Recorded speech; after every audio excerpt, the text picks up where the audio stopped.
Hola a todos y bienvenidos a este canal. Es un auténtico placer tener conmigo hoy a Juan Castañeda. Juan Castañeda es uno de los investigadores principales del Institute of International Monetary Research, de investigaciones monetarias, y además es profesor de la Universidad de Buckingham. ¿Cómo estás, Juan? Hola, muy bien, ¿cómo estás?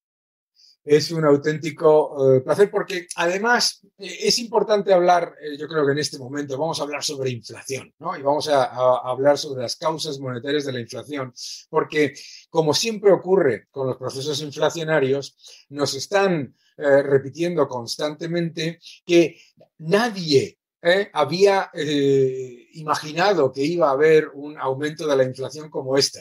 Nadie, a menos que se llame Juan Castañeda, es falso, porque tú escribiste un artículo muy bueno en la IEA en junio de 2020, en el que ya anticipabas que el enorme aumento de estímulos monetarios para financiar grandes programas de gasto público iba a generar un fuerte impacto inflacionista. Me gustaría que nos resumieses en muy pocos minutos un poco qué era lo que ya veías tú en ese momento. Muy bien. Bueno, pues nada, lo primero de todo, encantado de estar aquí contigo y con tu audiencia. Muchas gracias por tu muy amable invitación. Y sí, con respecto al tema de la inflación, y sobre todo en los últimos meses, lo que estamos viendo es que hay un problema muy importante de concepto, de lo que la gente entiende, incluso los especialistas, de lo que es la inflación, del análisis de lo que es y de sus determinantes, ¿no? El motivo por el que mi compañero de instituto, Tim Condon, y yo mismo ya anticipábamos en la primavera del 2020 que las respuestas a la crisis del COVID iban a ser inflacionistas, es porque el crecimiento monetario ampliamente entendido, cuando digo ampliamente entendido me refiero al crecimiento de la cantidad de dinero en circulación, incluyendo depósitos bancarios, ¿no? Eso es muy importante. No solo la base monetaria, un concepto bastante más reducido de lo que es el dinero, ¿no? Me refiero a esa cantidad de dinero que todos utilizamos, las empresas, los particulares, las familias, para tomar nuestras decisiones de gasto, ¿no? Esa cantidad de dinero en Estados Unidos en concreto aumentó de una manera alarmante entre los meses de marzo y junio del 2020. ¿Y cuánto de alarmante era ese aumento? ¿No? Un 25% interanual. Cuando lo normal, por dar una referencia cotidiana si quieres, es que el crecimiento del dinero ampliamente entendido está en el entorno del 4 o 5%. Eso es compatible con la estabilidad de precios, con lo que definen los bancos centrales, que es la estabilidad de precios. El IPC más o menos creciendo una tasa del 2%. ¿No? Bien, pues en la primavera del año 2020, esa cantidad de dinero estaba creciendo 4 o 5 veces más que lo que nosotros pensábamos, lo que la teoría económica piensa que es la tasa compatible con la estabilidad de precios. Esa fue la base para hacer saltar todas las alarmas, ¿no? Desde nuestro punto de vista y escribir ese informe para el IEA de Londres, que luego fue traducido, por cierto, por José Antonio Aguirre para un editorial y se publicó con el título La inflación, la próxima amenaza, con signo de interrogación, ¿no? Pero sí, por eso fue la principal voz de alarma, ¿no? Nosotros pensábamos que un crecimiento tan extraordinario de la cantidad de dinero en Estados Unidos, como te digo, el 25% interanual del año 2020, eso no podía ser neutral. Eso, el dinero no desaparece. Si Claro. quieres lo podemos discutir, lo podemos hablar a continuación, pero esa fue la principal motivación para decir que iba a ser inflacionista, ¿no?